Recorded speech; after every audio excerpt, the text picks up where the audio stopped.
그렇게 다 가져가야만 속이 후련했냐? 사람이 죄를 지었으면 벌을 받는 게 세상 이치래더라. 알아들었냐고. 최순실 등 민간인에 의한 국정농단 의혹 사건 규명을 위한 특별검사의 임명에 관한 법률안을 17일 본회의에서 여야 합의로 처리한다. 용기 있는 사람이 아니면 이거 압력을 못 견딥니다. 이거 음성적, 양성적 압력이 좀 많겠어요? 최동욱 전 총장이 그때 용기 있었잖아요. 그 양반이 나는 했으면 좋겠다 생각합니다. 네. 가장 많이 추천을 하고 특히 네티즌들도 굉장히 요구를 하기 때문에 조심스럽게 타진해 보겠습니다.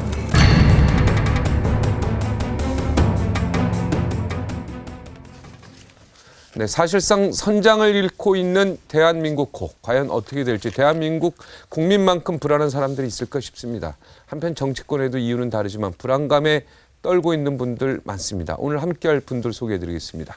황태순 정치평론가, 김은국 경기대 겸임교수, 한경병 전 의원, 이민사 변호사, 그리고 오늘요 특별 손님으로 표창을 던지는 표창원 더불어민주당 의원 함께해 주세요. 어서 오십시오. 안녕하세요. 안녕하세요. 이름이 딱 맞아요. 인생하고 표창 아닙니까? 표창. 그죠? 표창. 날카롭게 원에 표창을 던지는. 영어로는 스나이프 나이프라고. 네. 바람 앞에 촛불이라고 하죠. 네, 이 바람 앞에 촛불 신세처럼 불안한 사람이 지금 있습니다. 헌정사상 초유로 현직 대통령으로서 검찰 조사에 특검까지 앞둔 이 구중궁궐안의 박근혜 대통령입니다. 네, 박 대통령 변호인으로 유영하 변호사가 선정이 됐는데요. 네, 이 기자회견 말이요, 굉장히 기가 막힙니다. 자, 오늘 이거부터 하죠. 불안한 구중궁. 네. 풍전등화 불안한 사람들. 오늘 두 번째부터 할게요. 네, 오늘 박 대통령이라는 얘기인데, 네, 기자회견에서 이분이 무슨 얘기했냐? 유영하 변호사, 박근혜 대통령이기 전에 여성으로서 사생활을 보호해야 한다, 이런 이야기를 했습니다. 네, 이 부분에 대해서 오늘 여성이 있어야 되는데 여기 있군요. 깜짝 아니, 이러시면 안 됩니다. 네, 이러시면 죄송합니다. 안 됩니다. 네. 네. 아니, 이 말에 대해서 얘기를 좀 해주세요. 여성으로서. 아니 뭐 이런 태도 굉장히 좋습니다. 일하는 사람을 한 동등한 인간으로 대하는 이런 박종진 앵커의 이런 평소 태도 참 네, 존경합니다. 남녀 차별 안 하죠. 그럼요. 네, 네. 지금 아마 오후 3시 반에 전격 인터뷰를 기자회견을 하셨어요. 네. 근데 그 전까지 저도 유영하라는 변호사가 선임됐다길래 누군가 했더니 어디서 많이 본 분이 딱 나타나셨더라고요. 그 프로필에 대해서는 조금 이따가 소개하기로 하고 네. 그 내용을 간략하게 소개를 드리자면은 네. 먼저 조사를 받긴 받는다. 네. 그러나 서면 조사를 위주로 해서 최소한으로 받겠다. 그래서 방식은 서면 조사를 받겠다는 거고요. 그렇다면 시기는 언제이냐? 지금 검찰은 오늘 내일을 이야기하고 있지 않습니까? 네. 왜냐하면 최순실 씨 기소를 19일 이내에 해야 되기 때문에요. 19일쯤에는. 그래서 참고인 조사를 오늘 내일 해야 된다는 입장인데 내가 뛰어난 변호사가 아니다 보니 방대한 기록을 읽고 파악하는데 시간이 오래 걸린다. 따라서 언젠간 하겠지만 하여튼 이번 주는 아니다. 그렇다면 조속한 조사에 응하시겠습니까? 에도 응하지 않았습니다.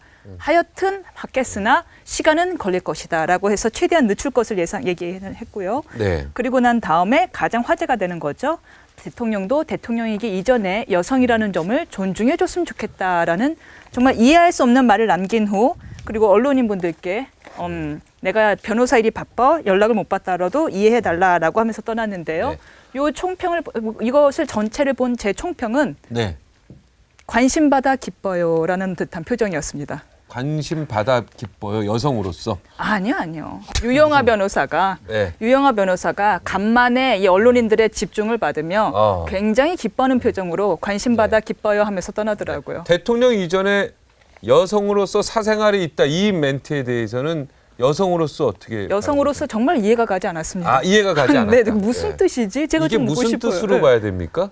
아니 남성은 사생활 없습니까? 왜 네. 여성을 갑자기 그리고- 보호해야 할 대상으로 만들어 버리죠? 네. 지금 사생활하고 이거 조사하고는 또 우리 표 의원님 어떻게 보십니까?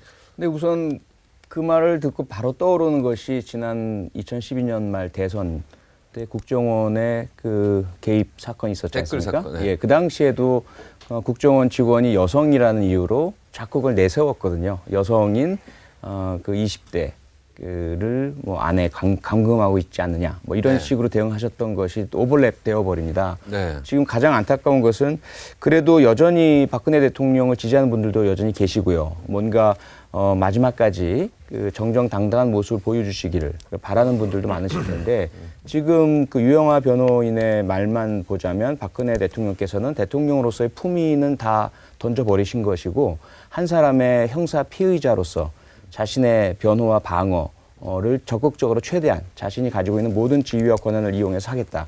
이렇게밖에 안 보이시거든요. 그건 결코 그 국가 전체로도 옳지도 않고요. 박근혜 대통령의 명예와 이미지를 위해서도 좋지 않습니다. 네. 유영하 우리 남자들은 이 멘트에 대해서 굉장히 조심스러워요. 그죠? 아, 여성으로서 그런데 국정농단이라는 거랑 여성 대통령이라는 거랑 이건 관련 지을 수는 없는 거죠. 얘기 안 하려고 이 꼭 다물고 있었더니 왜 쿡 찌르세요? 예. 여기 얘기 굉장히 좀 하세요. 민감하거든요. 네, 이게 굉장히 민감한 얘기. 민감한데 저도 용감하게 이렇게 해보세요. 뭐 용감하면 네. 큰일 납니다. 네. 근데 이런 거예요. 보면 오늘도 그 유영하 변호사 이제 기자회견문 전문을 다시 한번 쭉 읽어봤는데 그 제일 마지막 구절에 들어가요. 근데 아까 우리 표현 같은 경우는 2012년 그러니까 국정원 여직원 네, 댓글하고 오버랩 된다는데 저는 네. 퍼뜩 오버랩 되는 게 최근에 보았을 때 여러 가지 문제 그 보면 이른바 세월호 7시간 동안 그 7시간 동안 뭐 했느냐 여러 가지 의혹들이 제기되고 또 거기에 대해서 박근혜 대통령도 적극적으로 해명한 부분도 있지 않습니까? 첫째, 나는 구타한 바 없다. 네. 두 번째, 요 대변인 통해서 나온 얘기입니다만 성형 수술한 적 없다. 네. 거기다 세 번째 나오는 것이 그 당시 혹시 뭐 정윤회 씨랑 그 당시 같이 있지 않았냐는 그런 부분에 대해서는 지난해 그거 이제 갓도 그저 산케이 신문 지국장 그 법원에서 재판장 나왔죠. 나왔죠. 그때 보면 정윤회 씨는 그 당시 이세민 씨라는 역술이랑 같이 있었다. 네. 그럼 세 가지가 다 아니다. 아니면 이 사람들이 그래요. 아 그러면 그동안 뭐 했냐고. 네. 뭐 했냐고. 그러니까 자 우리가 의혹을 제기하면 그것이 아니라고 얘기하지 말고 그 시간에 보면 무엇을 했는가? 당사자가 예를 들어서 아 너무 피곤해서 잤다. 예를 들자면은 그날따라 굉장히 컨디션이 안 좋아서 예를 들어서 뭐 주사 한 대 맞고 잤다던가 그렇죠. 여러 가지 얘기 나올 수 있는데 왜 의혹을 제기하면 거기에 대해서 아니라고. 아니다 언제까지 의혹을 제기해야만 하는가라는 얘기인데 그것과 저는 오늘 그 유영하 변호사가 여성으로서 이제 프라이버시죠 사생활 이런 부분도 보호돼야 되는 것 아니냐 하는 순간 그게 확 겹쳐버려요. 오히려 겹쳤죠. 그래서 저는 오히려 그야말로 저런 것을 우리 한자로 유식하게 얘기할 때 사족이라고 합니다. 뱀의 발. 예전에 쓸데없는 말을 했다. 쓸데없는 말이죠. 그러니까 사족을 괜히 달아서 네. 오히려 의혹을 증폭시키고 있다. 네. 대통령의 변호인으로 선임된 유영하 변호사가 오늘 오후 3시 반에 서울 고등 이 검찰청 앞에서 대통령 조사에 대한 입장을 내놨습니다. 목소리를 듣고요. 다시 한번 저희가 이 이야기를 좀 분석적으로 한번 보겠습니다. 헌법상 현직 대통령은 내란 외환죄 유예에 불소추 특권이 인정되고 있습니다. 원칙적으로 서면 조사를 하는 것이 바람직하고 부득이 대면 조사를 해야 한다면 당연히 그 횟수를 최소화해야 할 것입니다. 불가능하다고 봅니다. 네. 유영하 변호사는 좀 알고 계십니까? 어떤 분입니까? 저는 제가 기억하기로는 전에 이제 송파을에 계속 공천을 안 하고 있다가 갑자기 경선도 안 치르고 갑자기 경선이 되셨어요. 그것도 단독으로 받았습니다. 그 이거는. 송파을은 뭐 더 잘 아시겠지만 새누리당 텃밭 중에 하나잖아요. 네, 텃밭이죠. 근데 갑자기 공천을 받으셨길래 아니 누구지 하는데 그다음에 이제 그 옥새 파동 때문에 눈물을 흘리신 분으로만 알고 있는데 제가 알기로는 현 의원님께서 개인적으로도 아신다고요. 어떤 이제 분입니까? 유영하 변호사가 앞으로 뭐 언론이라든지 많이 전면에 나서서 활동을 하게 될 것 같아요. 특히 이제 검찰도 물론이고 특검이 진행되더라도 아마 박근혜 대통령도 있지만은 이 유영하 변호사를 통과를 해야 될 거예요.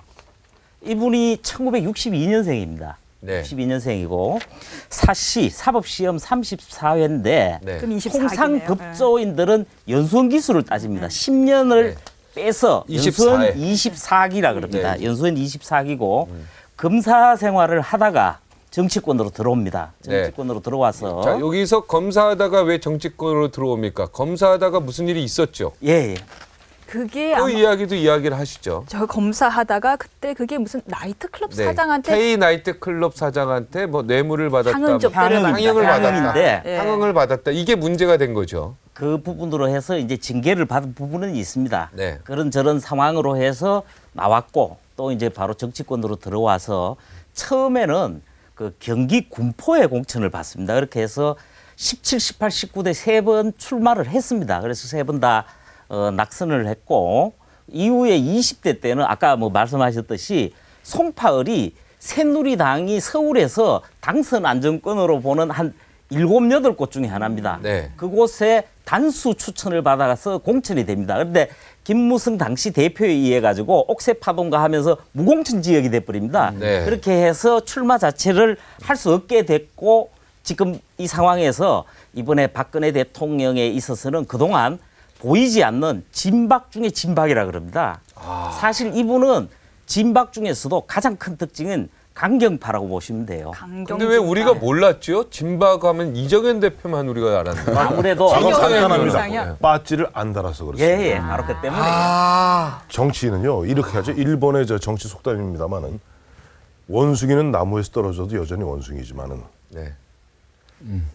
국회의원 정치인은 빠지를 달아야 사람이 되고 빠지를 달으면 사람 떼지면 사람도 아니라 그래요. 네. 그러니 지금 저렇게 표현이 씩 보고 아니 지금 현 의원이 중요한 게 아니라 우리 현 의원이 지금 사람이 아닌 된 거 아니에요? 그래서 지금 시잖아요. 사람 아니죠. 그러니까 현 의원은 이제 곧 다시 절치부심해서 일어서실 뿐이니까 네. 제가 이렇게 말씀드리는 거죠. 아니, 현 의원 그러니 지금 보면 유영하 변호사 같은 경우는 17, 18, 19 거기다 20까지 무려 4번이면 연도수를 12년입니다. 네. 12년, 13년을 갖다 사실은 정치권에서 끊임없이 도전을 했음에도 불구하고 빠지를 못 달았거든요. 네. 그러니 우리 임 변호사 모르죠. 그런데 저는 살짝 걱정은 되는 게 변호사 실무를 모르실 거예요. 저쯤 되면은 2005년도부터인가 박근혜 캠프에 들어가서 아니에요. 2007년도 경선 때는 그때는 뭐 네거티브 전략팀에 있었고 그랬는데요.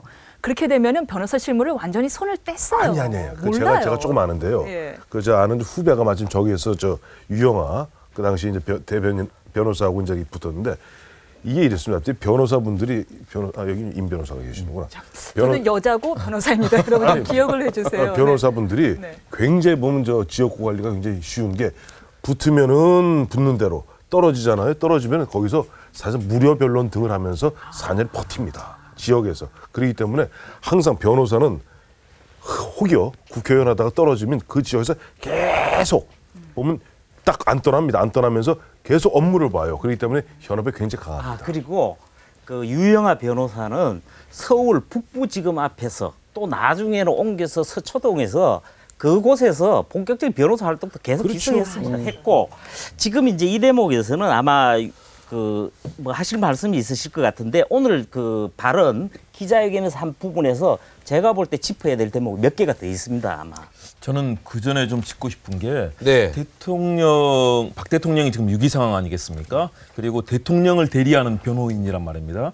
그렇다면 최소한도 이 대통령의 품격에 맞는 그래서 우리 사회에 경륜도 있고 국민들께 대통령의 이런 여러 가지 국민들이 의혹을 품고 있고 분노하고 있는 데 대해서 제대로 설명해 줄 수 있는 분 그래서 최소한도 연륜과 또 변호인으로서의 그동안 활동이라든가 이런 데서 국민들의 존경을 받는 분이 됐으면 좋겠다. 그런데 사실은 유영하 변호사는 사실상 문고리로 따진다면 한 10인방 안에는 들어가는 그런 분이거든요. 왜냐하면 박근혜 대통령 이 법률특보를 했고요. 그리고 그 당대표 시절에 그리고 경선 때는 네거티브 대응팀을 이끌면서 사실은 신복 중에 신복이고 원외 활동을 하면서 박 대통령을 지지하고 지원하는 역할을 했습니다.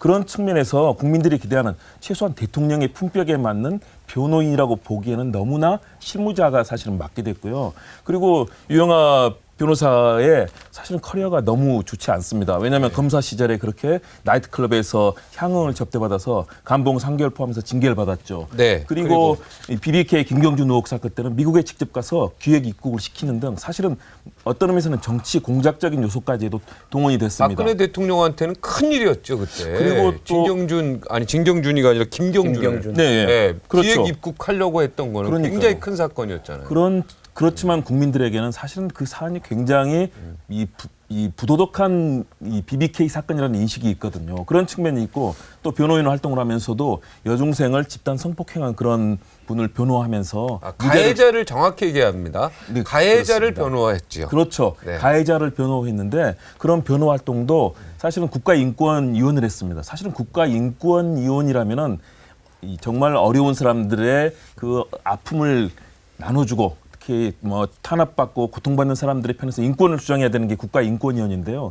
사실은 국가인권위원 할 때도 활동이 정말로 인권의 편보다는 어떤 권력지향적인 성격을 보였습니다. 그런 이때도 측면에서 문제가 좀 있었죠. 그렇습니다. 네, 인권위원 할 때도 뭔가 있었죠. 국정감사에 출석을 해야 되는데 네. 그때 해외 뭐 출장 뭐 여러 가지 이유를 들어서 국감에 출석하지 않으면서 그때 여러 가지 논란이 있었는데요. 그러니까 저는 그리고 또 하나 있죠. 토마토 저축은행 부사장으로 가 있었는데요. 부행장이죠. 아, 예, 네, 부행장. 죄송합니다. 네. 영업 정지 직전에 그만뒀어요. 퇴사를 했습니다. 네, 이것도 모럴 해저드가 될 수 있죠. 그렇다면은 지금까지 보여줬던 삶의 방식들이 사실은 이 대통령을 변호하는 분이 정말 깨끗하고 국민들한테 소명이 되는 그런 분이 변호인을 해줘야 되는데 사실상 대통령의 거의 이 문고리 비서 같은 역할을 했던 분이 대통령을 대리해서 국민 앞에 나와서 설명을 하면 사실은 신뢰가 가겠습니까? 저는 그 부분이 지금 정말 오늘 안타까운 김 부분입니다. 교수가 이제 그림자 부분을 얘기했다면 네. 원래 빛과 그림자 아니에요. 빛과 그림자 부분 얘기했고 오늘 보니 김 교수가 이제 뭐 초장에 싹 황치를 해놔갖고 앞으로 유영하 전 변호사 조만간 또 사임기 낼지 모르겠습니다. 근데 일단 그렇게 봐요. 네. 이번에 박근혜 대통령은 물론 개인 박근혜로서 아마 지금 임해야 될 겁니다. 대통령으로서 임하기보다는 그러니까 변호사도 변호사 비용도 청와대 비서실에서 내는 게 아니라 개인 돈입니다. 개인 돈에서 내야 될 거예요. 근데 그럼에도 불구하고 또 현직 대통령이라는 그런 이중역 신분이 있기 때문에 아무래도 이것은 뒤에서 보면 최근에 민정수석에 이제 새로 보임되는 최재경 전 검사장, 그다음에 또 그 뒤에는 김기춘 전 비서실장, 그다음에 검찰총재 법무장관 출신이죠. 그다음에 이명재 법률특보 이런 분들이 아마 의무로 큰 그림을 그릴 거예요. 최재경 아무래도 민정수석이 수석이 아무래도 여러 가지를 하겠죠. 현직 청와대 민정수석이 나와서 어떻게 변호를 맡게 되면 굉장히 역풍이 심할 겁니다. 그렇기 때문에 일단은 대통령으로 봐서 이런 거 있잖아요. 우리 의사, 우리 뭐 임 변호사 잘 알겠습니다만 환자가 의사한테 갔을 때 물론 의사가 여러 가지로 뭐 기술도 중요하고 다 중요하지만 제일 중요한 게 의사와 환자 간의 제일 중요한 신뢰거든요. 근데 이 사람 믿는다. 이 사람 믿는다. 그런 입장에서 보면은 변호사한테 좀 더 모든 걸 더 털어놓을 수 있고 깊이 상의할 수 있고 의사한테도 변호사도 마찬가지인 것 같아요. 그러니까 지금 어떻게 보면 박근혜 대통령 입장에서는 우리 큰 그림은 이런 사람들이 그려주고 하니까 밖에 나가서 실무적으로 좀 앞에 나가서 뭐랄까 좀 선봉장으로 뛸 사람은 무엇보다도 자기한테 좀 신뢰가 있는 사람. 그러다 보니까 앞서 우리 김홍욱 교수 얘기했던 그런 이런저런 말이 있다 할지라도 그런 내가 이 사람하고 좀 마음이 놓인다. 뭐 그런 측면이 작용하지 않았나 봐요. 근데 아마 봐요. 이제 이 사람의 기자회견을 이 변호인의 기자회견을 보고 느낀 것은 수사 길게 가겠다. 길게 가고 모든 걸 다 부인하겠다. 뭐 이것은 뭐 그동안 조금이라도 우리가 대통령 기자회견을 통해서 성실히 물론 필요하다면이라는 조건이 붙긴 했지만 필요하다면 조사도 받겠습니다라고 해서 조사 받기를 성실히 뭔가 인정할 부분은 인정할 거라고 기대한 부분이 있었는데 그 기대가 다 틀렸다. 모두 다 무너지는 그런 느낌이었습니다. 저는 여기서 질문을 하나 드리고 싶은 게요. 그래도 박근혜 대통령이 당대표도 하시고 국회의원도 5선인가 4선 하셨고요. 5선 하셨고요. 그다음에 뭐 중요한 건 아니에요. 예. 그리고 당대표뿐만이 아니라 어떻게 보면 굉장히 주목을 끌던 정치인인데요. 자, 검사의 경력도 미미하고요. 우리가 지금 기자 언론에만 이렇게 잠깐 난 게 나이트클럽 사장한테 항응받아서 진 게 얼마나 그리고 성폭행 한 가해자를 어떻게 보면 변호했던 이분을 왜 이렇게 오랫동안 가까이 하고 이분을 법률특보 단장으로 썼을까? 왜 그랬을까요? 이거 뭔가 좀 물음표가 안 됩니까? 제가 그 부분은요 다시 한번 더 아니, 이게 굉장히 중요하다고 보거든요. 이것도 혹시 최 씨 일가와 관계가 있는 분인가 이 부분이 거기에 나는 물음표를 또 던지고 싶다라는 거죠. 그 부분은 나오진 않았지만. 예, 그 부분은 나중에 이제 확인될 부분인데 이제는요 진상 규명 차원이 아닌 거예요. 법정 대응으로 갑니다. 법정 대응인데 예측할 수 있는 건 저는 이렇게 생각을 합니다. 앞으로 그동안 밝혀졌던 사안에 대해서 법률적으로 불리한 사안에 대해서 거의 다 부인할 겁니다. 그럴 가능성이 농후합니다. 네, 여기서 얘기했잖아요. 네, 어떻게 네. 생각하세요? 그러니까 지금 아까 저도 같은 생각인데요. 우선은 가장 핵심적인 이야기가 헌법 이야기를 합니다. 헌법상 불소추 특권이 있다. 그런데 이 이야기는 이미 헌법학자들께서 정리를 해주신 거거든요. 네. 다수설은 물론 불소추이긴 하지만 그렇다고 수사를 못하는 건 아니다. 그래서 수사는 받아야 한다. 두 번째 가장 중요한 것은 현재 피의자 신분이 아니고 참고인 신분이거든요. 네. 참고인 신분이란 것은 일단은 물론 변호인 선임을 할 수 있는 권리가 없는 건 아니지만 참고인이 변호인 선임한다는 건 사실 대단히 드문 굉장히 있는 상황이고요. 사람들만 하는 거죠. 예, 그리고 지금 2단계에서 본인이 피의자인 것처럼 먼저 내세운다는 것이 그렇게 바람직한 상황은 아닌 거죠. 그런데 변호를 한다는 변호사가 오히려 자신의 의뢰인을 피의자라는 것을 더 부각시키고 있는 상태이고요. 그다음에 대통령 본인께서 검찰 수사에 협조하겠다. 수사를 받겠다. 특검까지도 받겠다. 이렇게 필요하다면. 예, 공개적으로 담화까지 발표하셨는데 성실히 임하겠다. 네, 이게 이 말을 뒤집는 이야기거든요. 그래서 서면 조사가 원칙이다. 이렇게 하면서 불가피하다 하더라도 최소화시켜야 되지 않겠느냐. 그러니까 그런 워딩 자체가 예를 들어 지금 현재 이 기자회견의 중요성이 이 직접 조사, 대면 조사 자체의 시기를 늦추는 것이라면 그렇다 하더라도 그렇게 이미 국민들이 다 알고 계시고 이미 받겠다고 한 것들을 뒤집어 가면서까지 구차하게 피의자적인 자기 방어적인 이야기를 한다는 것은 오히려 국민들께는 분노를 더 야기시키는 효과를 가져온다는 거죠. 제가 아까 질문한 거에 대해서도 우리 표창원 의원도 좀 물음표가 되지 않습니까? 그러니까 왜 그- 이렇게 그러니까 그 물음표 경력을 이어지죠. 분명히 이렇게 다 나왔는데 왜 이런 분을 굳이 지금까지 가까이 하고 변호사로 이렇게 임명했을까? 이거 언론 기사를 안 봐서 그런가요? 이거 그러니까 그게 뭔가가 있다는 얘기 아닙니까? 그 경력도 물론 그렇긴 하지만 아까 그 변호사님 말씀처럼 우선 와서 처음 기자회견 때 말씀이 그다지 그 유능하거나 피의자 혹은 의뢰인에게 도움이 되는 변호사인 건 아닌 것 같다는 느낌 팍 들어요. 국민이 뭔가 동정이 안 되죠. 네, 그러다 보니까 정말 실력으로 이 사람이 도움이 되기 때문에 합리적인 이유와 근거에서 변호사로 선임한 것은 아닌 것 같다는 거죠. 네. 그럼 그건 합리적이지 뭔가? 않은 이유. 그러니까 관계죠. 우선은 표면적으로 보이는 것은 그동안 뭐 진박이라고 말씀하신 것처럼 가까이 있었던 사람이고 신뢰하는 사람이고 박근혜 대통령의 이제까지 우리에게 모두 알려진 것이 그렇겠지만 정말 배신에 대한 치를 떠는 그런 감정적인 요소가 있으시잖아요. 네. 못 믿을 사람, 배신할 수 있는 사람은 절대로 옆에 두지 않으시겠다. 이게 하나인 것 같고 그러면 그 신뢰의 근거가 무엇인가? 언제 어떻게 유영하 변호사가 박근혜 대통령과 만나게 되었는가? 그러면 아마 말씀하신 것처럼 대부분의 지근거리에 있는 분들이 최순실이라는 사람을 통해서 박근혜 대통령을 만나게 됐기 때문에 그렇죠. 이분도 그렇지 않겠느냐라는 합리적 의심은 일어나는 네, 거예요. 합리적 의심이죠. 네. 그러니까 믿는 사람들이 전부 다 어떻게 보면 최순실, 이 최 씨 일가하고 관련이 있다 보니까 뭐 제 의심이 극히 상식적인 의심이라는 아니요, 생각이 그 방향으로 접근을 아니요, 안 해도 잠깐만. 제가 요 말씀드릴게요. 네. 꼭 그 차원으로 접근을 하지를 않더라도 이렇게 생각하실 수 있어요. 저는 저 제목에 불안한 구중궁궐 그러는데 제가 볼 때 박근혜 대통령이 10월 25일 날 1차 대국민 사과할 때 또 11월 4일 날 2차 대국민 담화하실 때 그다음에 11월 8일 카자흐스탄 대통령을 만날 때 등등 해서 보면 표정이 불안함이 엿보이지도 않았어요. 네. 제가 볼 때는 그다지 그렇게 보내는 것 같지는 않고 구중궁궐이라기보다도 아마 저는 관저조차도 사저로 생각하는 게 아니냐 이런 관점에서 특히 이제 그동안 인사개편하면서 3인방이 나갔잖아요. 네. 호위무사로 자처하는 스스로 호위무사를 자처합니다. 이 유영하 변호사는 호위무사로 자처하는 변호사를 들여가지고 호위무사가 이제 앞에 선 거예요. 3인방 대체 인물이 들어온 거예요. 이제. 네.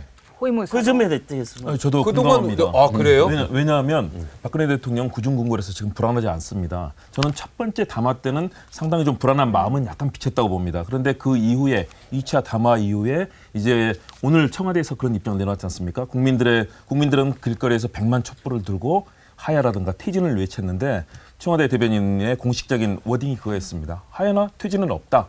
그리고 대통령은 국정에 대해서 역할을 할 것이다라고 그랬습니다. 다시 말해서 박 대통령의 명확한 입장을 이제 정한 거죠. 그렇기 때문에 이렇게 변호인도 마찬가지로 국민들의 이런 감정과는 큰 상관이 없는 거죠. 이제는 갈 길을 가시겠다는 좀 그런 마음을 갖고 계신 것 같아요. 그럼 저 질문이 있는데요. 지금 하야나 퇴진도 없다고 하셨잖아요. 그러면은 정치권이 선택할 수 있는 길은 결국은 탄핵밖에 없는 건데 탄핵을 하려면 그 요건으로 우리가 다 얘기했던 게 바로 최순실이 19일쯤 기소가 될 것이고 거기에 대통령 조사를 통해서 대통령의 불법 행위가 기재되어 있을 것이므로 그걸 근거로 해서 탄핵 절차를 밟겠다였다는 건데 지금 이렇게 조사가 지연이 되고 따라서 공소장에 아무런 내용이 기재되어 있지 않으면 그때도 탄핵 절차 밟으실 수 있는 거예요? 밟을 수 있는 건가요? 밟을 수는 있죠. 다만 상당히 어려워질 테고 헌법재판소에서의 그런 탄핵 심의 과정에서 좀 불리할 수도 있죠. 네, 아무래도 그 입증을 해야 될 테니까 그 불법 헌법이나 법률 위반 사안이라는 자체를 상당히 힘들어지는 상황이 되겠죠. 최순실 씨가 기소 예정일이 19일 이전에 이 기소를 해야 된단 말이에요. 그렇다면은 19일 이전에 대통령에 대한 조사가 분명히 다 이루어져야 되는데 그러니까요. 지금 유영아 이 변호사의 오늘 기자회견 내용 보면 이거 틀렸다는 얘기가 듭니다. 그러니까 보통 사람 같으면은 참고인 조사해서 와라. 근데 안 오면 뭐 하냐? 체포 들어갑니다. 네, 긴급 체포 들어가죠. 네. 참 보면 말씀을 갖다가 대통령 긴급 체포할 수 있습니까? 그러니까 지금 보통 자 사람이 여기서 보통 사람이라고 우리가 하나하나 얘기하면서도 아까 보면은 최순실을 갖다가 최순실을 통해서 소개받았을 것이다라고 그것이 합리적 의심이라고 얘기하셨는데 참고로 2012년 대선 때 그 야당에서 박근혜 후보를 갖다가 거의 샅샅이 베끼면서 공격할 때 단 한 번이라도 최순실의 이름이 나왔었나요? 유일하게 나왔던 일이 만사올통이에요. 아, 박근혜 후보가 대통령이 되면은 모든 것을 옳게인 서양희 변호사를 통해서 그러면 국정을 농단할 것이다. 이 이야기 나왔지. 그 당시에 그 야당의 그 새파란 그 칼날이 날려뱉던 만사형통은 그 이명박 대통령 만사 얘기하는 올통. 거예요? 아, 올통. 잘 근데 들으세요. 이미 2007년에 나왔죠. 2007년에 한나라당 당내 대표 후보 그러니까 경선 때 이미 다 나왔죠. 최순실 그러니까 얘기 나왔지만은 거기서 2012년에 최순실 그때는 주로 보면 최태민 얘기 이른바 네거티브하는 차원에서 얘기 나왔던 것이지 이런 식으로 국정을 농단했다고 한 번 나왔었나요? 그러면 자 국민의 정부 참여정부 10년 거치면서 그 시절에도 이른바 현재까지 이야기를 보면은 그야말로 최순실이 다 보면은 박근혜 대표, 박근혜 의원 뒤에서 뭘 다 옥시ạc 다 하고 있었는데 누가 알았나요? 자, 그러니까 이것을 우리가 단순히 유영아 변호사는 모든 것을 갖다가 최순실이 했으니까 이 또한 최순실을 통해서 왔을 것이라는 건 전혀 합리적 의심이 아니다. 또 하나. 아까 말씀하셨는데 지금 유영아 변호사, 갑자기 제가 유영아 변호사의 변호사가 된 것 같아요. 근데 그런 것 같아요. 오늘 만나고 오셨잖아요. 내가 언제요? 그냥 그렇게 보면 이렇게 의혹을 제기하면 나중에 큰 코 다칩니다. 그 얘기하시면 안 되고요. 농담을 그렇게 진담으로 나도 농담같이 했어요. 네. 무죄 변론 하시는데 우리나라는 미국하고 달리 플리바겐이 없습니다. 그러니까 변호한 사람이 그러면 그 자기 변호 맡은 사람을 갖다가 변호하는 것이 당연한 책무인 것이지. 그 변호사 그럼 예를 들어 형사 피의자 중에서 죄 있는 사람이 갖다가 변호사 그 법정에 서지 멀쩡한 무고한 사람이 왜 법정에 서겠습니까? 그런 사람이 법정 서는 걸 그러면 변호사가 이놈은 죄 있으니까 내가 변호 못 맡겠다. 이놈은 죄 못 맡겠다. 그렇게 가려서 맡을 수 있나요? 저는 그건 옳지 않다고 봐요. 그건 마치 의사가 너는 도둑놈이고 너는 강도니까 넌 치료 못하겠다는 얘기 똑같습니다. 그래도 저는 셋째. 변호사라면 그렇게 안 합니다. 셋째. 왜 내가 이렇게 길게 얘기하냐 하니까 그동안 하도 얘기들 많이 하시고 나 혼자 입을 다물면서 입이 한 줄로. 빨리 하세요. 세 번째. 지금 보면은 현재 지금 저는 옳다고 보지는 않아요. 지금 청와대 그 방식이. 그럼에도 불구하고 지금 최순실을 기소하는데 참고인으로 나가서 거기서 한두 마디 얘기하고 조만간 특검 17일 날 때 특검법 통과되잖아요. 그러면 특검 곧 구성되면 120일 동안 그것은 주 타겟이 박근혜 대통령입니다. 어차피 나올 건데 여기에서 한 번 망신하고 두 번 망신 그렇게 안 하겠다는 어떻게 보면 변호인으로서의 전략이다. 거기에 대해서 물론 국민들이 아까 말씀하셨던 대로 뭐야 이거 두 번이나 사과해놓고 정말 사과 그러면 그것도 거짓말 아니야? 라고는 할 수 있으나 변호사들 입장에서 변호인 입장에서는 그건 하나의 변호 전략일 수 있다. 이번 주 토요일에 굉장히 부채질을 하시는 것 같아요. 네. 어떻게 하셨어? 그러니까 물론 이제 그 유영아 변호사보다는 더 변호사에 적합하신 것 같아요. 그런데 문제가 뭐냐면 제가 사실 안 봐갖고 그 하찮은 자격증이 없으시니까.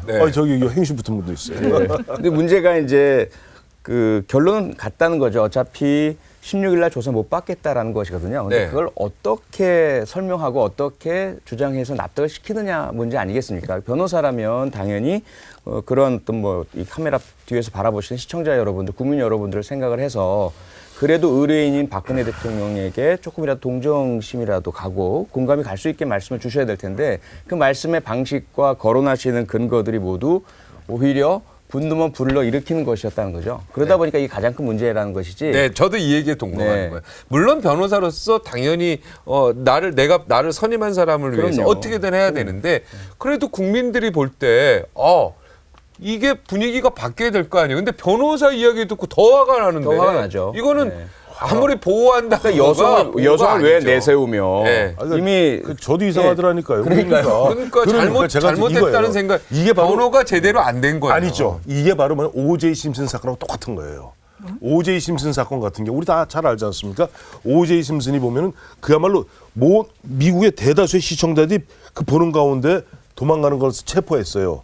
그러나 그 변호인 입장에서는 오제이 심슨을 무죄로 만들어냈잖아요. 형사상은 민사는 아닙니다만은 그 뭐냐니까 지금 아까 우리 현현 이야기한 대로 이제 유영하 변호사는 이 박근혜 대통령이 이미 법의 테두리 안에 들어와 있기 때문에 이건 완전 법률적 리걸 마인드 갖고 싸우겠다는 것이지 그야말로 폴리티컬 마인드, 정무적 마인드로 싸우겠다는 게 아니에요. 그러니까 유영하 변호사의 태도는 잘 알겠는데 그걸 가지고 국민들이 정무적 태도를 가지고 비판하는 건 역시 국민들의 표현의 자유죠. 자유죠. 그렇죠. 네. 그 차원을 넘어서서 유영하 변호사의 그 기자회견에서의 내용이라는 것은 몇 가지 대목이 있는데 저는 5가지 대목에서 굉장히 문제 제기를 하는데 네, 아까 3가지를 말씀하셨는데 제가 네. 볼 때 변호사가 할 말이 아니에요. 법적인 부분에서 성실히 대응하겠다 그러면 되는 거지 대국민 다 아마 비슷하게 했잖아요. 제가 볼 때는 대국민 감정에서 앞으로 굉장히 안 좋을 단초가 될 것 같네요. 그렇습니다. 성실히 임하겠다 이렇게 하면 돼요. 그렇습니다. 왜냐하면 지금 문제는 뭐냐면 비선 실세에 의한 국정농단이 일어났고 그로 인해서 국민들이 분노하고 있는 상황이지 않습니까? 그렇다면 대통령께서 조사를 받겠다고 분명히 했지 않습니까? 네. 그리고 특검 조사도 수용하겠다고 했는데 그렇다면 거기에 대해서는 충실하게 조사를 받는 모습을 보여줌으로써 국민들이 이해할 수 있는 길을 만들어주는 것이 결국은 변호인의 제대로 된 역할일 거고요. 네. 그런데 거기서 그런 얘기를 했습니다. 변호인의 얘기 중에서 선의로 추진했던 일이다. 그로 인한 긍정적인 효과도 적지 않았음에도 불구하고 가슴 아파한다. 지금 이건 국민의 마음이 아니거든요. 국민들의 마음에 대해서 대통령을 대리하는 변호인이라면 최소한 대통령 책무에 걸맞고 대통령의 책임성을 담아주는 그런 발언을 했어야 됐는데 정말 이거는 도리어 국민들의 마음에 상처를 주는 그래서 대통령이 1차 담화, 2차 담화 했지만 도리어 더 촛불이 커졌지 않습니까? 저는 이런 식으로 앞으로 일이 진행되고 국민들의 분노를 더 불러일으킨다면 이게 3차 촛불, 4차 촛불 더 커질 수 있다고 봅니다. 그래서 변호의 방향이 딱 보이죠. 그렇습니다. 그래서 그게 정말로 적합하지 않은 그런 모습으로 변호인이 행동을 그러니까 했다라고 보여지는 거죠. 현경병 지금 의원이 행시 제대로 합격한 거 맞아요. 저렇게 하면 되는 거예요. 대국민 당화까지 하고 이렇게 할 필요가 그렇죠. 없어요. 성실히 임하겠다 하면 딱 되는 거예요. 서면 조사를 뭐 하겠다 이렇게 할 필요가 없어요. 근데 현 의원 같이 괜히 지금 행시 붙어갖고 변호사 하시면 안 됩니다. 사실 붙어야 됩니다. 아니, 괜히 이거는 이걸 뭐 속담으로 뭐라 그럴까요? 괜히 쓸데없는 이야기를 한 거예요. 아까 사족이라고 그랬잖아요. 네, 사족. 제가. 근데 이제 그래요. 저는 보면 최근에 한 가지 느끼는 미묘한 기류를 느껴요. 저도 이제 보면 거의 30년 가까이 정치판에 있다 보니까 뭐라고 설명할 수 없는 이 느낌이 오는 게 있어요. 보면 박근혜 대통령이 1차 대국민 사과, 11월 4일 2차 사과, 11월 8일 국회까지 찾아와서 국회의장 만나갖고 그야말로 사실 반 바퀴 들었잖아요. 들고 왔어요. 근데 그 다음날 이제 야삼당 대표가 퉁쳤잖아요. 일고에 가치도 없다. 그런데 그날 저녁에 미국의 트럼프 대통령 당선인이 결정된 다음부터 미묘하게 여권의 움직임이 좀 미묘해요. 네, 어떻게 미묘하게 미묘한 게 보면 무슨 잘 보세요. 그 당시 보면 이정현 대표의 이 기자 하는 거 스케치하는 장면 보면 그 이전에 이정현 대표의 모습이 굉장히 어수선하고 뭔가 좀 주눅이 들어있는 모습인데 점점점 예전 모습으로 돌아가요. 자신감을 되찾고 거기다가 특히 당당해지고. 거기다가 사실은 우리 저 표현이 좀 속해 있는 그 당도 좀 반성해야 돼요. 그렇잖아요. 네. 사실 우왕좌왕 했잖아요. 예. 지금도 우왕좌왕하고 있어요. 거기다 결정적으로 어제 추미애 대표 완전히 흔한 얘기로 헛벌 헛발질. 거시기 헛발질. 똥꼬리라고 하나요? 나 그거 얘기하고 싶었어. 네. 그거 했잖아요. 축구 그러니까 지금 그 황 의원님 말씀에 하나만 더. 예. 거기다 오늘 또 문재인 전 대표 같은 경우는 굉장히 뭐랄까 뒷북치면서 어떻게 보면 뭐 물론 뭐 나중에 결과적으로 좀 약간의 뭐 대권 좀 뜻이 모였습니다만 국민들이 보기에는 아니 뭐야 이제 뭐 우리가 세운 촛불에 니들이 왜 숟가락 뒤늦게 들고 들어와서 편승하려고 드며 그다음에 이제 와서 보니까 이제 보면 박근혜가 저렇게 사고 치고 저렇게 되니까 이제 대권이 내 눈앞에 있구나. 그야말로 대권의 눈이 어두운 사람으로 보여요. 그러다 보니까 오히려 반사이익을 이쪽에서 누리고 있는 것이 아닌가. 그런 모습들이 이정현 대표의 오늘 기자회견에서 보였던 뻣뻣한 모습. 이 얘기는 다시 하겠습니다. 아니 들어봐. 유영아 그다음에 유영아 나와야 돼요. 네. 유영아 지금 위원장, 유영아 그 변호사의 저런 모습이 그런 부분에도 사실은 큰 영향을 받지 않았겠는가 하는 말씀을 드리는 거예요. 미묘하게 지금 뭔가 좀 분위기가 뭔가 좀 이상하게 가고 있다는 얘기를 이렇게 길게 하죠. 그것도 제주입니다. 네. 최순실 게이트 이제 특검 이야기를 할 수밖에 없어요. 특검은 최대 규모의 이제 수사팀으로 역대 가장 강력할 것으로 예상이 됩니다. 그런데요, 여기서 가장 중요한 게 특별검사입니다. 특별검사가 과연 누가 되느냐? 네, 여기에 따라서 이 수사가 어떻게 되느냐 이게 굉장히 바뀌어질 수 있습니다. 현재 물망에 오는 특별검사 후보들을 인물별로 좀 살펴보겠습니다. 판넬 한번 설명해 주시죠. 네, 지금 특검 드림팀으로 누구냐에 대해서 지금 포털 사이트 1위에 계속 올라가 있는 사람입니다. 바로 이정희 전 통합진보당 대표. 자, 이정희 대표는 어떻게 보십니까? 제가 볼 때 이미 벌써 이정희 대표는 자격이 안 되죠.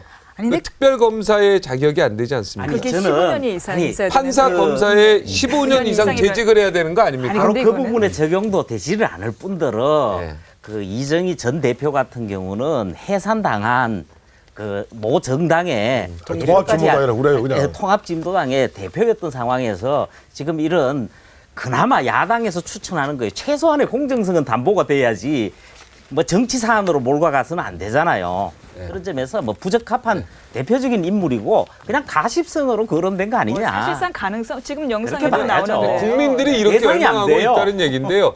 자, 영상으로 한번 보실까요? 네, 두 분이서 대화하던 내용. 확립해 놓는 게 대통령의 임무지. 툭하면 나 대통령 관두겠다. 툭하면 후보 사퇴하겠다. 그거 얼마나 무책임한 일입니까? 저는 그런 거는 정치 공세라고 생각을 합니다. 그리고 아까 또 6억이나 이런 거에도 얘기를 하셨는데 사실은 측근 비리, 친인척 비리 드러나면 그에 대한 책임지고 대통령직 즉각 사퇴 약속하시겠습니까? 얼마나 그 제도가 확실하게 마련이 됐는가, 또 그것을 갖다 얼마나 성실하게 의지를 갖고 실천을 하는가, 그런 기강을 확립해 놓는 게 대통령의 임무지. 툭하면 나 대통령 관두겠다. 툭하면 후보 사퇴하겠다. 그거 얼마나 무책임한 일입니까? 저는 그런 거는 정치 공세라고 생각을 합니다. 네. 이정희 대표가 이정희 후보. 아니 그 당시 대표가 통진당 대표죠. 굉장히 예리하게 봤네요. 그때 2012년인가요? 그러니까 4년 전을 딱 본 거예요. 측근 비리, 친인척 비리 드러나면 그에 대한 책임지고 대통령 물러나실 겁니까? 즉각 사퇴 약속하시. 와, 이게 왜 지금 그거 전혀 놀랍지 않아요. 왜가 우리 5년 단위제 대통령제를 갖다 선택한 이후에는 YS, DJ, 노무현, 거기다 마침 저 때는 이명박 대통령 시절입니다. 이명박 때 기억나실 겁니다. 최시중, 이상득, 박영준, 측근 비리, 친인척 비리. 아니, 그거보다 매년 그랬기 때문에 그것이 무슨 뭐 이정희 대표가 신기가 있어서 그런 게 아니라 이정희 대표는 매 정권마다 그런 측근 비리들이 나왔기 때문에 일반론적으로 얘기하면서 그 당시에도 보면은 박근혜 대통령한테도 그때 아까 얘기했잖아요. 만사 옳통이라는 얘기 있었거든요. 그것까지 결부되면서 했던 얘기예요. 근데 답변은 뭐라고 하셨어요? 그때 박근혜 후보가? 들어보시죠. 박근혜 대통령 했지 않습니까? 얼마나 제도가 확실하게 마련됐는가, 그리고 그것을 얼마나 성실하게 의지를 갖고 실천을 하는가. 나 대통령 관두겠다, 툭하면 후보 스타트, 이런 말 무책임하다. 그런 것은 해서는 안 된다. 이렇게 얘기했으니까. 정치 공세다라고 네. 표현을 내렸죠. 그러니까 안 그건 정치 하시겠다는 공세. 거예요. 그러니까 그때 이미 답을 주셨어요. 안 한다. 하야고 이런 거 안 하겠다는 얘기 아니에요, 그죠? 이미 저도- 다 답을 줬네.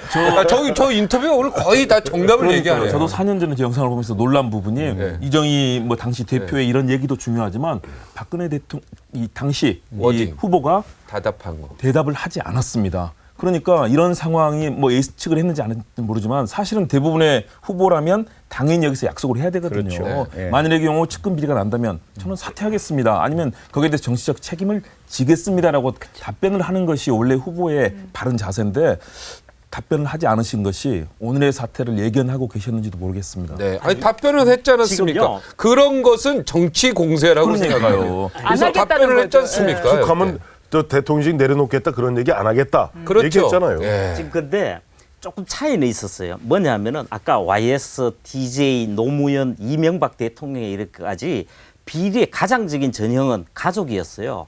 그러다 보니까 박근혜 대통령이 정권을 잡고 그 제도를 만든 게 있어요. 특별감찰관 제도가 그겁니다.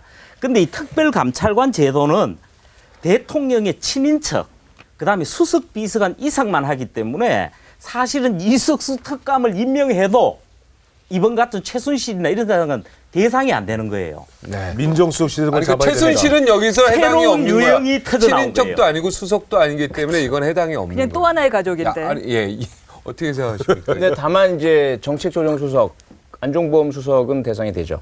아, 거긴 됐죠. 네, 거기서부터 관련자들로 연결지어 줄 수는 있죠. 다만 특별감찰관에게 수사권이 없다 보니까 다만 이제 감찰을 통해서 고발만을 할 수 있을 뿐이죠. 네, 이정이 어떻습니까, 전 대표?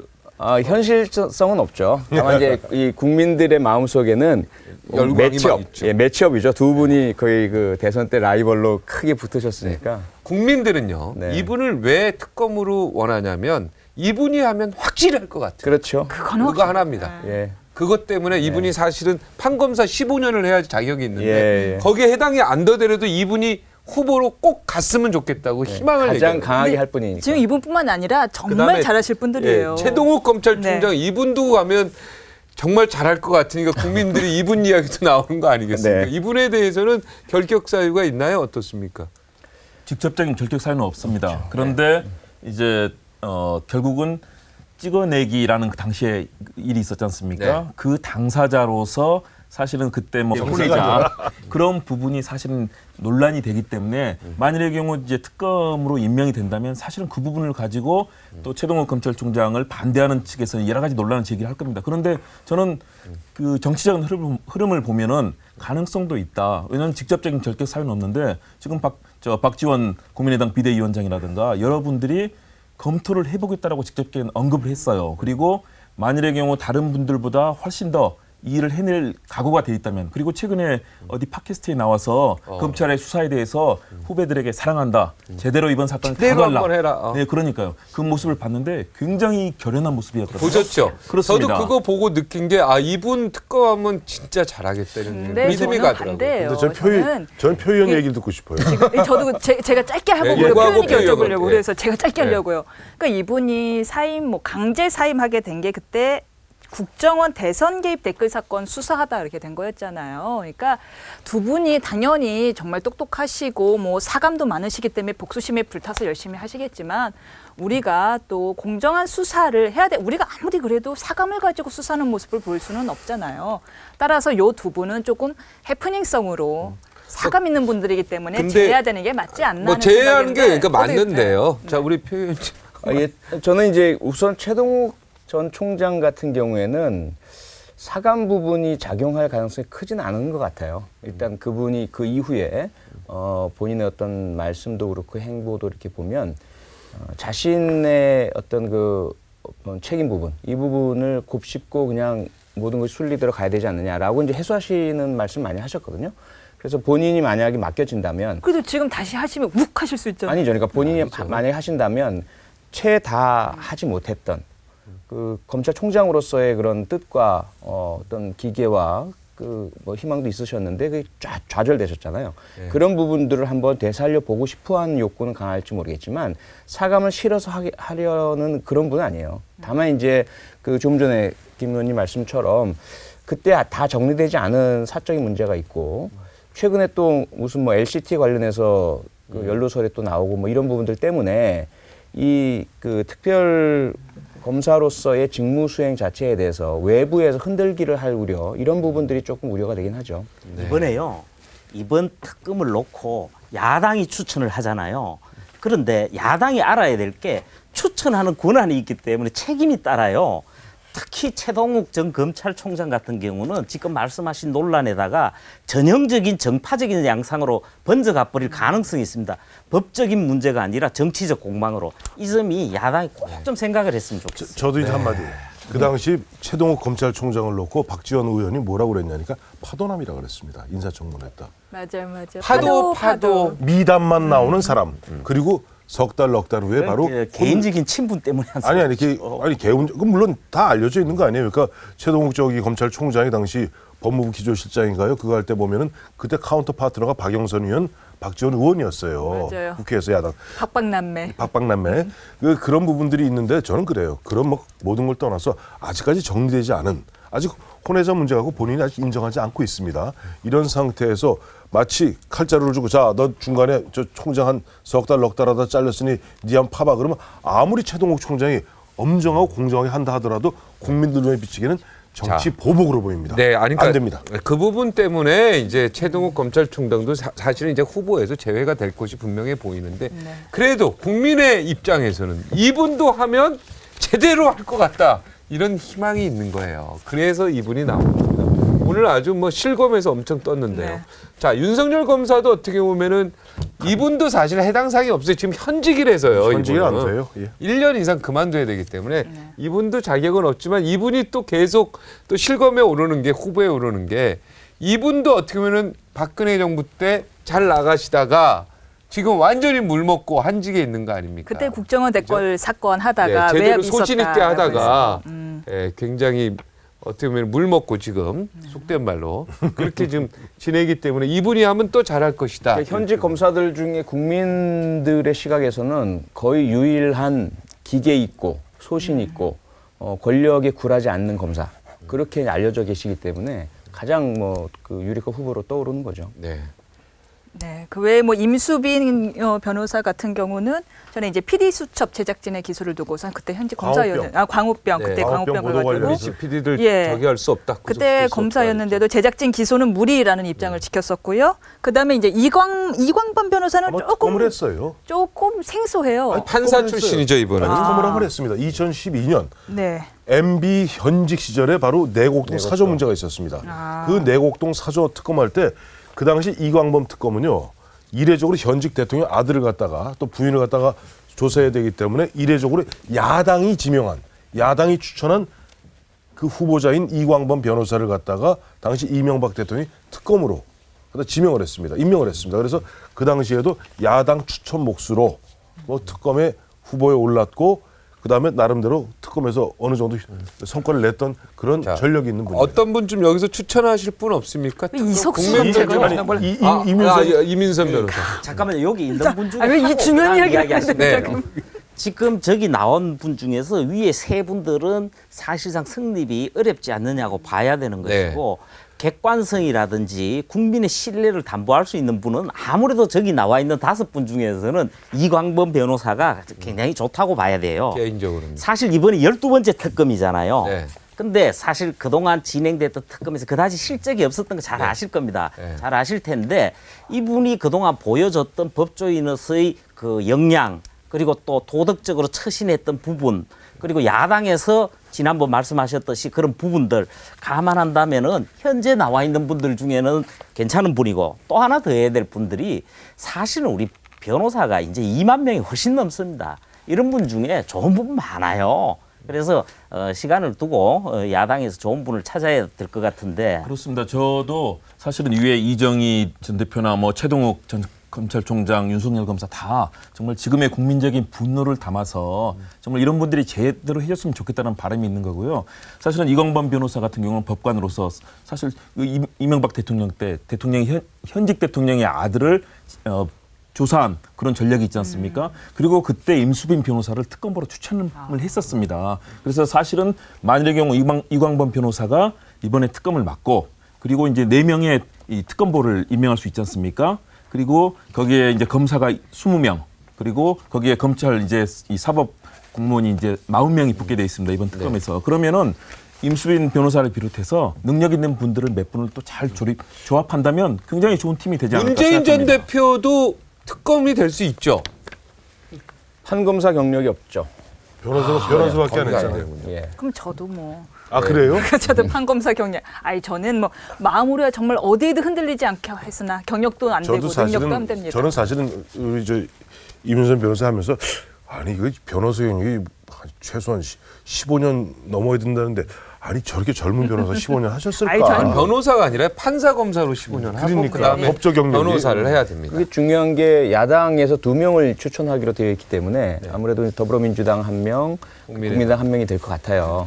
그러면 이제 그 중에서 대통령이 지명을 하셔야 될 테니까 과연 누가 더 적임자일까? 이건 상당히 힘든 문제가 되겠죠. 자, 이제 풍전도가 불안한 사람들. 네. 자, 이거 첫 번째로 가볼까요? 네. 세 번째로 가랍니다. 우리 PD가 왜 그럽니까? 왜요? 왜 세 번째로 가라는지 모르겠네요. 네. 자, 불안한 리더십 추미애입니다. 네. 바람 앞에 선 촛불 신세인 사람이 또 있는데 100만 촛불이 뜨거운 가운데 지금 뜬금없는 박 대통령과의 회담 제안으로 어떻게 보면 아까 뭐 헛발질한 추미애 더불어민주당 대표입니다. 자, 이분 입장이 굉장히 곤란하게 됐어요. 어떻게 보면은 이분 굉장히 어쩌면 수모를 당한 거 아니겠습니까? 그 더불어민주당 내나 민주당 지지자들한테. 뭐 제가 볼 때 이 추미애 대표가 되고 지난 8월 말에 됐습니다. 되시고 사실 보여진 정치적 행보가 그 이승만 박정희 대통령 묘역을 참배를 했어요. 그러면서 조금 광폭 정치 그리고 또 국민 대통합을 하겠다. 야당과 많은 대화를 하겠다.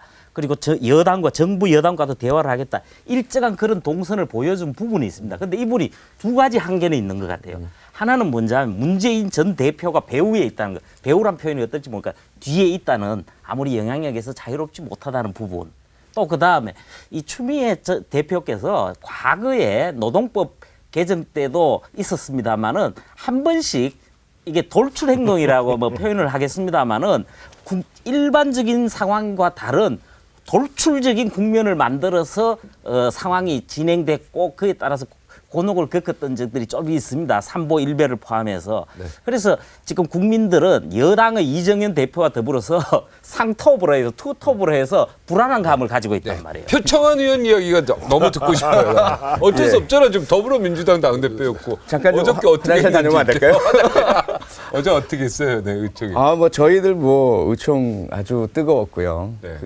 아주 의미 있는 토론들이 많이 잘 오갔죠. 네. 저희들은 민주적인 정당이니까 네. 언제나 대표께서도 그 대표로서의 권한을 재량 범위 내에서 하실 수 있는 것이고 거기에 대해서 이제 의원들의 다수가 반대를 하면서 브레이크가 걸린 게 어제의 상황이었죠. 네. 그런데 이제 말씀하신 것처럼 물론 완벽한 사람은 없지 않습니까? 그렇죠? 그래서 누구에게나 뭐 부족한 점도 있고 문제도 있을 수 있고요. 그런데 추미애 대표 같은 경우는 어쨌든 전당대회에서 압도적인 지지로 당선이 되셨고 네. 우리 더불어민주당의 뭐 정통성 있는 그런 지도부로 대표로 이제 일을 계속 해오셨어요. 큰 문제도 없고 아주 민주적으로 의사 수렴해서 잘 해오셨는데 문제는 이번에 저희도 상당히 좀 의아하고 곤혹스럽습니다. 네. 왜 그런 결정을 했는지. 발표를 갑자기 혼자서 하셨는지. 그러니까 물론 이제 지금도 추미애 대표님의 입장은 그건 대표로서의 재량 범위 내에 들어가는 권한의 일부다. 이건 토론을 통해서 거쳐야 될 것도 아니요. 다수의 의사를 물어야 되는 것이 아니다라는 입장은 그대로 고수하고 계세요. 네. 그런데 이제 저희들의 입장은 좀 다른 거죠. 지금이 일반 상황도 아니고 비상시국 상황 아니냐. 더구나 100만 촛불이 그야말로 전 세계를 놀라게 한 그런 직후의 상황인데 여기서 국민들이 만들어주신 이러한 상황에 적어도 야당 대표라면 국민의 뜻을 수렴하는 태도를 보이시는 게 좋지 않겠는가. 네. 이런 부분들이 이제 상당히 어려움이 있었죠. 그래서 그 부분이 의원총회에서 대다수의 의원들이 이런 뜻을 피력을 해서 표 의원은 어떤 뜻을 피력했어요? 저도 당연히 같은 이건 그렇죠. 이건 바람직한 근데 것이 아니다. 궁금한 게 있는데요. 네. 추미애 의원은 대표께서는 가서 정말 뭘 제안하시려고 한 거예요? 지금 한번 여쭤보셨어요? 뭘 제안하시려고? 그러니까 난 정말 그게 궁금한 거예요. 지금 말씀으로 하시는 거는 열린 모든 가능성을 열어두고 차 한잔 하자 이렇게 해서 가능하다면 차 한 잔만. 국민들의 뜻이 전파가 돼서 국민들의 뜻을 받아들이는 그러한 대통령의 태도를 이끌어내고 싶다 이런 것이죠. 그런데 이제 문제는 그게 사실은 정말 그것밖에 없다면 이건 해서는 안 되는 회담이잖아요. 네. 뭔가 보관이 있고 그렇죠. 그리고 제한이 있을 것이고 물밑에서 주고받은 무엇인가 또 서명된 협의가 있을 것이고요. 근데 그런 부분들을 이렇게 내놓고 계시는 않으시기 때문에 어떤 부분까지가 되는지는 저희들은 아직 모르고 저는 있습니다. 오늘 표 의원 얘기 들어가면서 민주당 지도부에 감히 건의드립니다. 이런 분을 대변인 쓰세요. 네. 이제 헷갈리잖아요. 무슨 왜 얘기?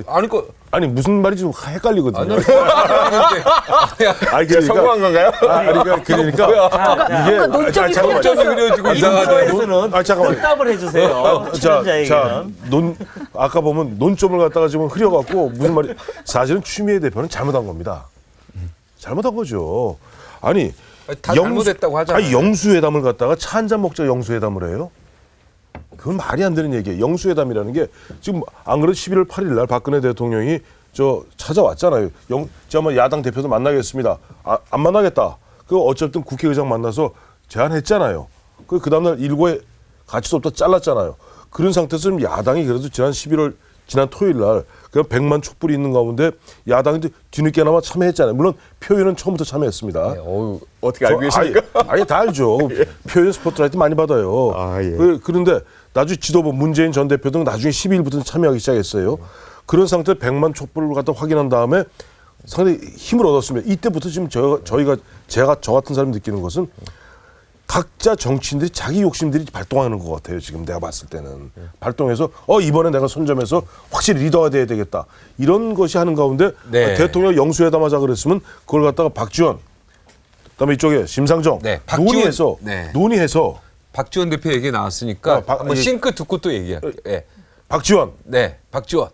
싱크. 추미애 대표로서는 중간에 한 사람을 두고 며칠간 추진한 것으로 민당 내에서나 국회에서는 다 아는 추미애의 최순실이죠. 추미애의 최순실은 한강욱 비서실장을 얘기하는 겁니까? 누구예요? 아니 그냥 뭐 정치부 기자 오래 한 사람으로 감각으로. 아니요. 제 생각에는 봅니까? 일단 박지원 대표께서 좀 이렇게 화가 나셔가지고 네. 농담보다는 좀 이렇게 그런 감정을 표현하신 것 같아요. 얘기죠. 왜 나한테 얘기도 안 하고 다시 덮친 얘기죠. 그런 식으로 했느냐. 그러니까 단일되고 그런 나름대로 형성에 나가서 손잡고 좀 자 밀고 나가는데 갑자기 혼자 탁 튀어갖고 흔히 경기로 얘기하면 반칙한 거예요. 부정 스타트한 거라고요. 그러다 보니까 지금 사실 당 내에서도 다 두 야당한테도 그야말로 혼쭐이 났고 당 내에서도 제대로 협의조차 안 됐다는 거 아니에요? 그리고 혼쭐이 나서 오히려 보면은 국민들 시각에는 아니 아까 제가 말씀드렸던 이게 뭐니까 우리가 이렇게 그래도 분노를 갖다 일궈서 그냥 애국적으로 만들어놨더니 뒤늦게 정당이 숟가락 얹으면서 자기 욕심 차리는 거 아니야. 특히 추미애 대표 같은 경우 초선 때부터 추미애 박근혜가 두 분이 국회 15대 동기입니다.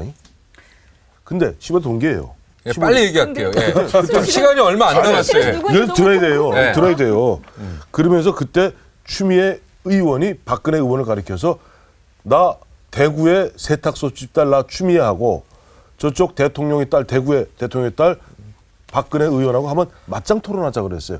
그런 어떤 호승심이 작동해서 어떻게 보면 이게 오버했던 것이 아닌가 생각이 들어요. 뭐 부정 스타트라고 보기는 어렵고요. 저는 이제 덜컥수라고 저는 표현을 하고 싶습니다. 그게 부정 스타트예요, 덜컥수가. 아니 부정 스타트는 아니죠. 부정은 거기는 부정이 개입되는 거고요.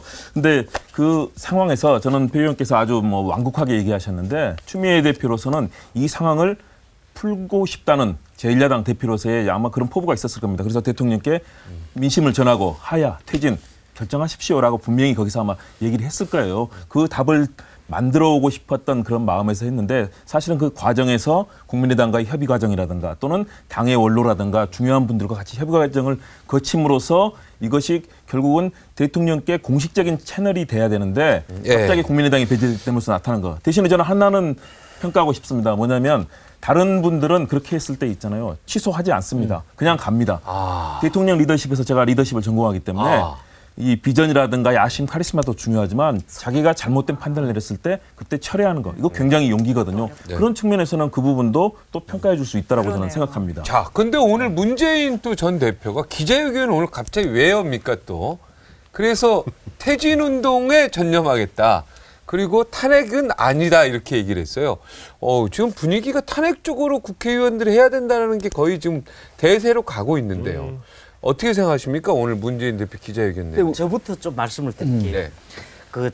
어제도 제가 말씀을 드렸지만 3당 공의는 탄핵 쪽으로 흐르지를 않아요.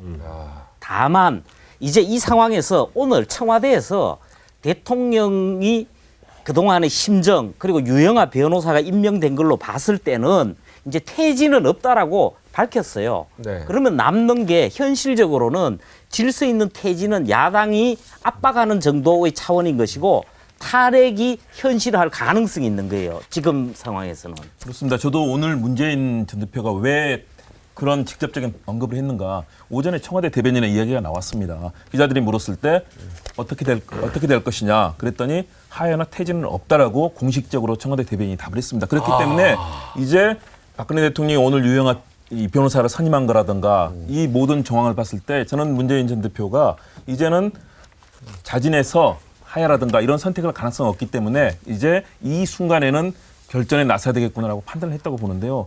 너무 이렇게 정치 상황이 국민들의 마음을 아프게 가는 것들 빠르게 결단할 분은 결단하고 또 받아들일 분은 받아들여야 하지 않는가 그런 생각을 합니다. 자, 한마디 우선, 하셔야죠. 예. 아무래도 여기서 그냥 갈 수 그러니까 없어요. 문재인 그 전 대표 같은 경우는 처음부터 이제 퇴로를 열어드리겠다 이런 말씀을 계속 하셨어요. 그래서 강한 수로 압박하기보다는 박근혜 대통령이 먼저 스스로가 국민 뜻을 따라서 하야나 또는 퇴진을 선택하시도록 하는 분위기를 조성하겠다. 그 마지막 결정권, 그 파이널 세이죠. 마지막 네. 그 선언을 박근혜 대통령이 하시도록 하겠다라는 입장이었거든요. 네. 그런데 그런 부분들의 어떤 선의를 박근혜 대통령이나 청와대는 전혀 받아들이지 않으신 거죠. 그래서 오늘 시점에서는 더 이상은 그러한 그 뭐 퇴진이라든지 또는 퇴로, 뭐 존중 이런 것들을 해드릴 수 있는 상황이 아니다. 네. 뭐 그렇게 된 거죠. 우리나라 헌법 절차에서 이렇게 대통령이 어떤 국정농단을 한 사람한테 좀 휘둘리고 이런 말도 안 되는 상황이 발생했을 때 탄핵을 할 수 있도록 다 해놨지 않습니까? 우리 표 헌법적인 의원은 장치죠. 어떻습니까? 탄핵에 대해서 어떻게 저는 처음부터 탄핵을 주장을 했었고요. 아, 처음부터? 네. 야, 현실적인 문제들을 법학자들이 많이 제기를 하시거든요. 네. 그거는 일단은 뭐 국회 3분의 2야 지금으로서는 다시 가능할 가능하지만, 것 같아요. 근데 두 번째 이제 헌법재판소 갔을 때 그 탄핵 소추관이 권성동 현 새누리당 그 법사위원장이 하셔야 되는 것이고, 그다음에 헌법재판소 재판관 9분의 면면이 상당히 보수적이고 박근혜 대통령과 가까운 분들이고, 네. 그래서 만약에 헌법재판소가 탄핵 의결을 하지 않게 될 경우에 상당히 심각한 문제가 발생할 수 있고, 또 그때까지의 기간이 최장 340일까지도 걸릴 수 있다는 거죠. 그렇게 되면 탄핵이라는 걸 가지고 질질질 끌어내가다가 결국은 임기를 거의 다 마치는 상황이 될 수 있다. 이런 부분들을 지적하고 계시는 건데 뭐 충분히 일리가 있다고 봐요. 일리가 없는 것 같아요. 그럼에도 불구하고. 그럼에도 불구하고 당연히 헌법적인 장치고 당연하죠. 해야죠. 예, 그리고 네, 뭐 권성동 법사위원장은 저도 개인적으로 알지만 상당히 비박입니다. 별로 감정이 안 좋으세요. 네. 자, 마지막 첫 번째. 오늘은 2번, 3번, 1번 갑니다. 예, 앞으로도 이렇게 불규칙적으로 가도록 하겠습니다. 자, 불안한 그림자 3인방. 검찰이 안봉균 전 청와대 국정홍보비서관과 이재만 전 총무비서관에 대해서 공무상 비밀 누설 혐의를 조사했는데요. 혐의점을 찾지 못했다고 밝혔습니다. 그러니까 이분은 비밀 누설죄 해당이 안 된다는 얘기죠. 하지만 도무지 우리는 이제 국민들은 납득이 되질 않죠. 검찰은 최 씨가 사용한 태블릿 PC에서 나온 그레이트 팍 1819라는 이메일 계정을 최 씨와 3인방이 비밀번호를 공유했기 때문에 당연히 이거는 뭐 비밀 누설죄에 해당되지 않느냐 이렇게 생각하는데, 그런데도 공무상 비밀 누설 혐의가 없다고 하니까 좀 국민 입장에서는 답답합니다. 자, 어떻게 생각하십니까? 이분 두 분들 비밀 누설죄 해당 안 된다고 보는데요. 우선 공무상 비밀 누설죄는 너무 약해요. 아까 말씀하실 때 그레이박 1819 그 공유 사용한 거로는 이미 국가 기밀 사항을 포함한 대통령 기록물들이 공공연히 돌아다녔을 가능성을 충분히 증명할 수 있고 해야 돼요. 그렇게 되면 대통령 기록물 관리법 위반하고 군사기밀보호법 위반을 적용할 수가 있어요. 그래야 형량이 올라가고 압박을 할 수가 있습니다. 지금 하는 것은 가장 약한 것을 적용해서 쉽게 가려는, 특히 그동안의 검찰 수사가 국민의 신뢰를 잃어왔잖아요. 이번에도 그렇습니다. 사실 3인방에 이재만 비서관하고 이제 안봉근 부속실장하고 이 두 국정홍보 비서관을 지금은 하고 있지만, 이 두 사람에 대해서 뭐 16시간 조사를 했다 그러지만은 그 조사를 한 다음에 귀가 조치를 해버렸단 말이에요. 네. 피의자로 전환해가지고 구속 절차를 밟아야 될 대상인데, 이런 방향으로 봤을 때에 우리 대한민국을 특히 정치권이나 정부에 있는 분들은 잘 알아요. 장차관이나 수석 비서관 위에 있으면서 우리나라를 다 좌지우지했던 3인방이에요. 어떻게 이런 방식으로 접근하는지 안타깝고 정말로 국민들이 원하는 그 목소리를 반영할 수 있는 부분에 대한 목소리가 오늘 이 자리에서 나왔으면 좋겠어요. 근데 검찰도 좀 이해해 주세요. 시간이 별로 안 남아서 이제 30초씩 딱딱. 왜 검찰 이해해줘야 되니까 지금 검찰은 최순실 박근혜 대통령한테 지금 포커스를 맞추고 있잖아요. 지금 예를 들어 안봉근, 이자만은 잡아넣어도 조만간 곧 잡아넣습니다. 저거 잡아넣는데 검사도 보면 무슨 뭐 나는 슈퍼맨도 아니고 32명에다 뭐 32명의 검사들이 열심히 뛰고 있는 가운데 정호성, 안종범 거기다 입으로 여태까지 모르쇠로 하고 있는 최순실까지 우선 하나하나 해서 좀 시간이 걸리더라도 많이 걸리진 않을 거예요. 곧 보면은 아마 국민들이 얘기했던 지금 우리 현연이 얘기하는 이거 아니에요. 왜 국정농단에 하수인 노릇했나 이거 아니에요. 근데 우리나라 지금 형법상에는 국정농단 하수인죄라는 게 없거든요. 어떠한 형태로 잡아낼 겁니다. 아니 검찰이 제 역할을 못하고 있는 건 분명합니다. 그동안의 그 오랜 기간 벌써 7월에 이 논란이 되기 시작했죠. 그리고 9월 지금 얼마의 시간이 흘렀습니까? 그러면 안봉근 이재만 비서관 관련해서도 이미 휴대폰 압수뿐만 아니라 어떤 그 일들이 있었는지 있잖아요. 청와대에서 사실은 그 자료를 다 받고 이분들은 이미 조사를 했어야 됩니다. 지금 얼마의 시간이 흘렀는데 증거인멸, 그러니까 뭐 차은택 씨 뭐 경우로 보지만은 중국 상하이 뭐 일본 오사카 아무렇게나 돌아다니고 그 오랫동안 부동산 처분까지 하려고 했는데도 불구하고 검찰이 아무 역할을 못 하고 있습니다. 지금 아직도 소환되지 않은 사람이 수도 없이 많습니다. 장시호 씨 뭐 등등해서 지금 우리는 아직 조사조차 제대로 다음 타깃 시간 뉴스 나왔더라고요. 자, 1분 남았는데요. 나는 우병우 수석 장모가 그 차은택 씨랑 이렇게 골프같이 쳤다는 얘기 듣고 어떻게 우병우 수석이 장모가 나 누구랑 쳤다 분명히 얘기할 텐데 최순실 씨랑 그 얘기 이렇게 몰랐다고 하는 것도 난 이거 다 어떻게 보면 거짓말로 추측이 됩니다. 자, 이제 1분 남았는데 마지막 발언을 우리 이 3인방의 여러 가지 핵심 실세와 또 우병우 수석 관련해서 한 말씀 해주시죠. 말씀하신 것처럼 사실은 우병우 전 민정수석이 핵심 중에 핵심입니다. 이 모든 국정농단을 알 수 있었고 알아야 했고 민정수석의 입장에서 감찰을 해야 했었고 막아서 했을 사람이거든요. 적어도 최소한 방조 직무유기죄는 당연히 적용돼야 할 것이고 그 이면에는 방조나 직무유기에 그친 것이 아니라 실제로 조종하고 배후가 되어주고 검찰과 조율을 하면서 정보도 제공하고 이러한 역할을 했을 것으로 상당히 의심이 가고요. 이런 국정농단 사건뿐만 아니라 본인의 개인 비리, 말씀하셨던 장모와의 관계 이런 부분들이 최순실과 엮여지는 부분도 분명히 있고요. 안봉근 비서관 같은 경우에는 그 문제가 된 최순실을 청와대로 실어 나른 당사자라고 이미 확인이 됐잖아요. 예, 그리고 그 밑에는 윤전추, 이영선 행정관 이 사람들을 바로 거느리고 있었고요. 그리고 이재만 그 비서관 같은 경우에는 모든 보안을 책임지던 사람이라서 청와대 자료가 외부로 나간 건 전부 이재만 비서관 책임입니다. 그런데 지금 이 두 사람을 형사입건하지 않은 채 이렇게 돌려보냈다는 거는 수사 의지가 없다라고 봐야죠. 네.